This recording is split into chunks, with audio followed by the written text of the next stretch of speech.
Começa agora. Aedas no ar.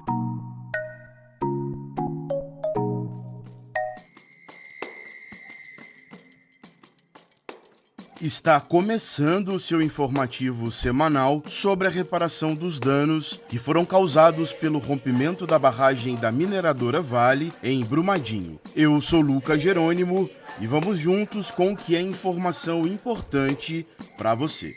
No nosso encontro de hoje, o assunto é o Programa de Transferência de Renda, o PTR, Conquista dos Atingidos e Atingidas. Recentemente, a FGV anunciou mudanças nos pagamentos e vamos conversar sobre isso por aqui. Este é um programa da Associação Estadual de Defesa Ambiental e Social de Minas Gerais, AEDAS, que é a assessoria técnica independente das pessoas atingidas na bacia do Rio Paraupeba e represa de Três Marias. Você está ouvindo Aedas no ar.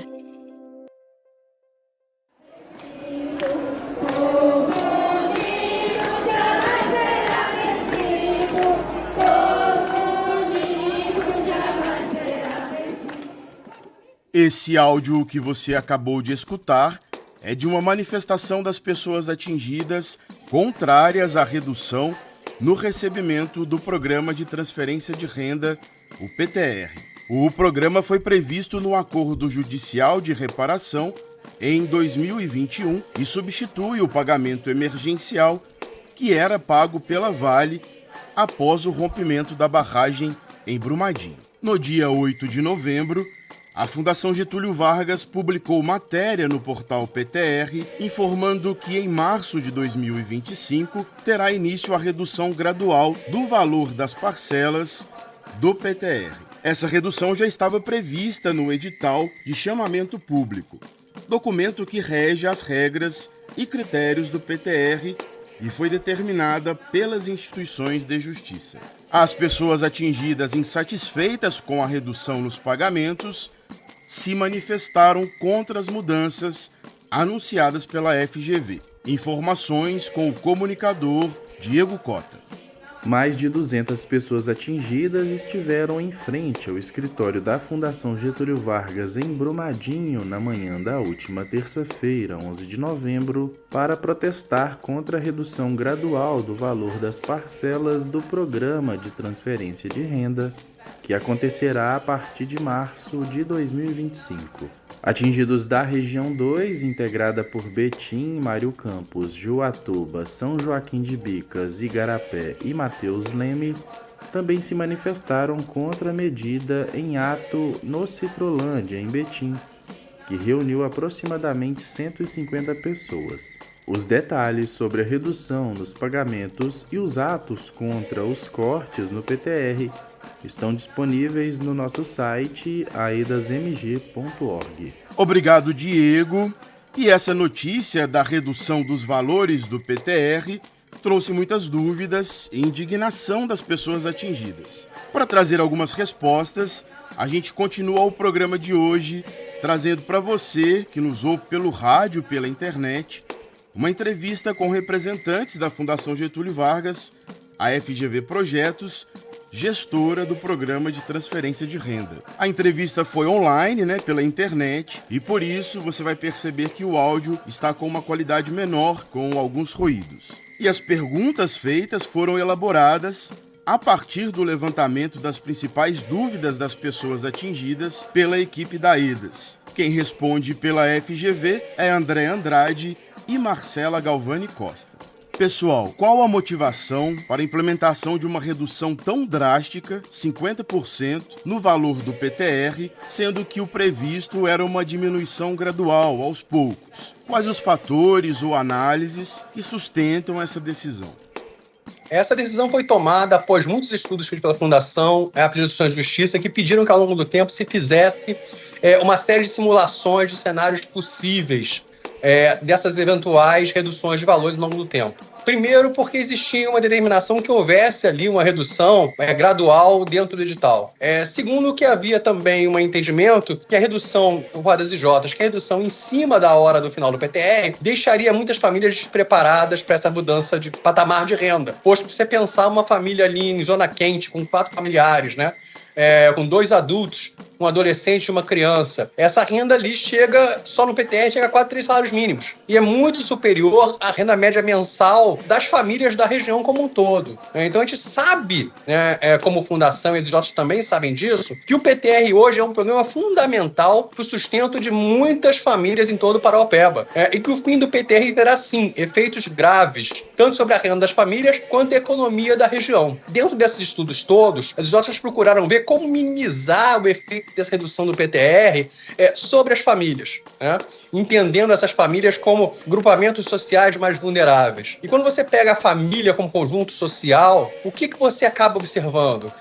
Que essa família ela tem uma composição, né, de adultos, obviamente, mulheres e homens em composição indistinta conforme a formação familiar de cada um, mas também de crianças, né, que fazem parte do núcleo familiar.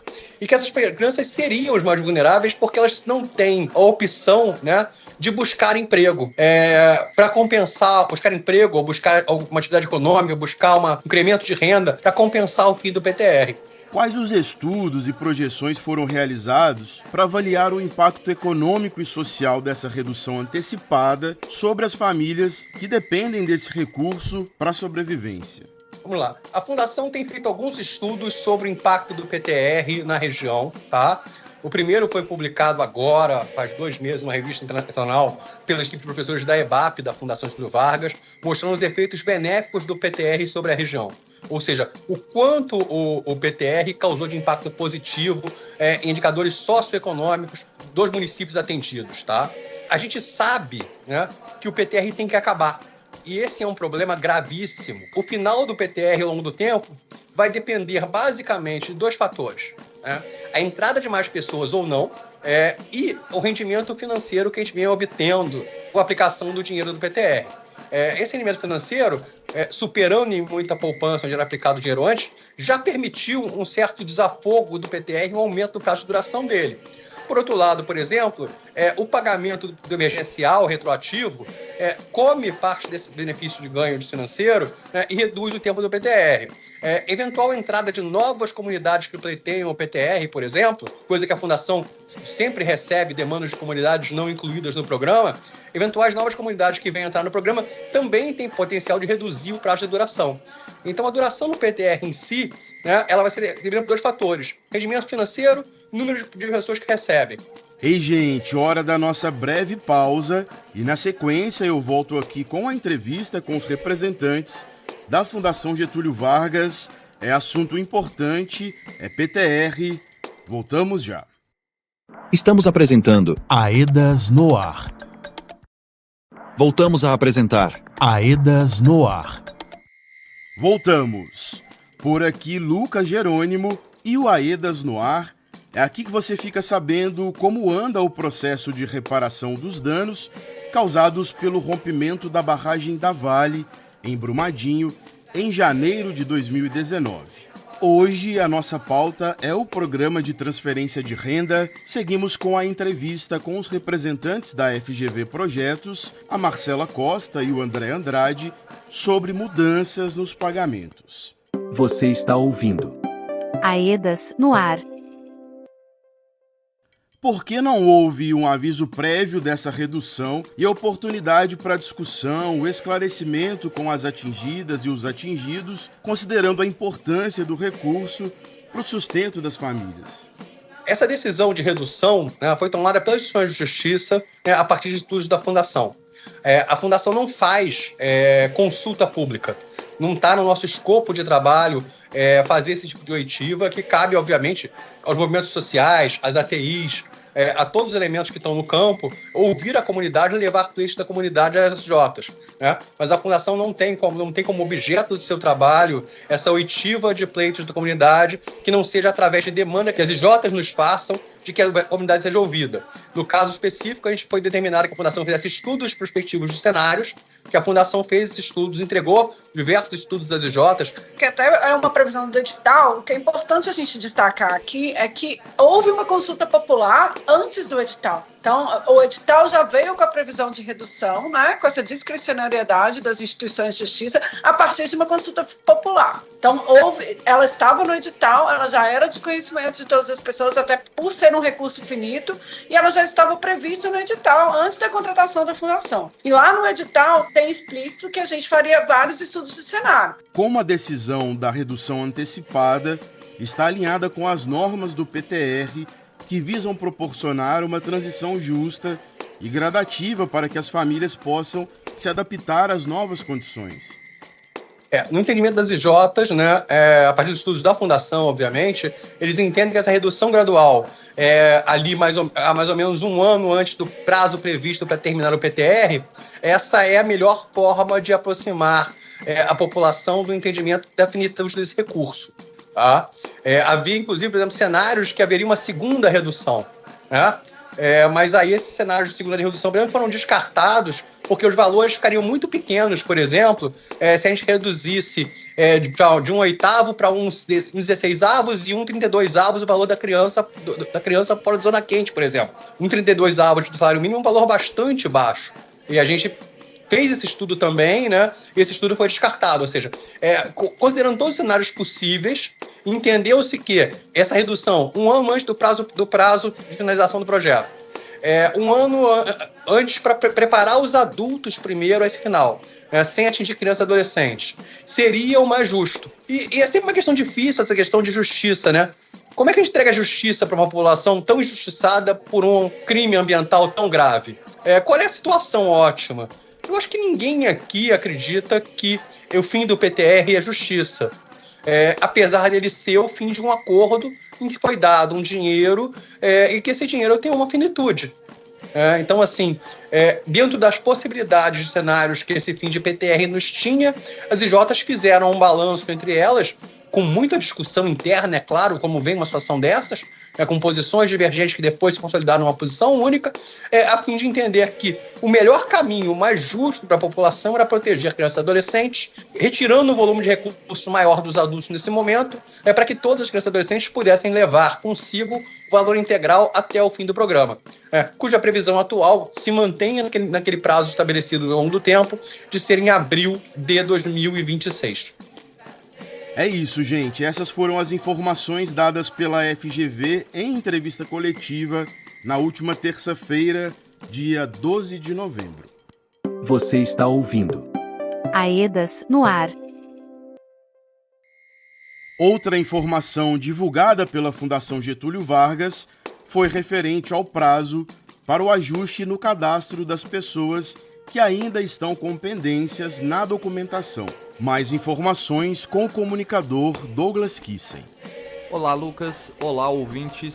Pessoas atingidas que fizeram um cadastro no PTR há muito tempo, mas que até hoje não foram aprovadas ou negadas, podem, na verdade, estar com alguma pendência documental. Assim, para que esses cadastros tenham andamento, foi estabelecido um prazo para que as pessoas atingidas apresentem as documentações faltantes ou corrijam o que for solicitado pela Fundação Getúlio Vargas. Quem estiver nessa situação vai receber 3 mensagens da FGV por SMS no celular durante 3 semanas seguidas. O SMS será enviado para o número de celular informado ao realizar o cadastro no PTR. Se a pendência documental não for sanada, a FGV fará uma nova tentativa de contato por ligação através do call center.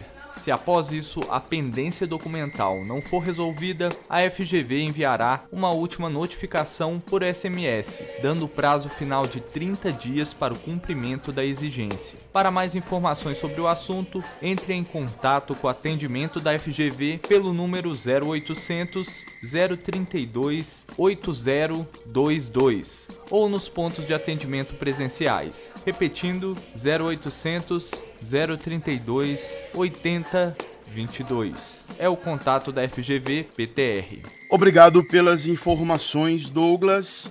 O nosso programa está terminando e nós vamos continuar atentos a tudo o que acontece no PTR e com o compromisso de te informar por aqui como também pela internet, no site aedasmg.org e nas redes sociais pelo @aedasmg. Um abraço e até a semana que vem. Este programa é produzido com recursos provenientes do Acordo de Reparação. Honramos a memória das 272 joias vítimas do rompimento da barragem da Vale, em Brumadinho. Esta edição teve produção de Douglas Kissen, Valmir Macedo e Lucas Jerônimo. A edição de áudio é de Douglas Kissen. O design gráfico do programa no YouTube e nas redes sociais é de Aleph Rodrigues. A trilha sonora foi por conta de Jarcilene Rodrigues, Lucimara Pereira, Isa Lopes, Edna Márcia, Adriana Cristina, Luciana Ferreira, Michele Regina,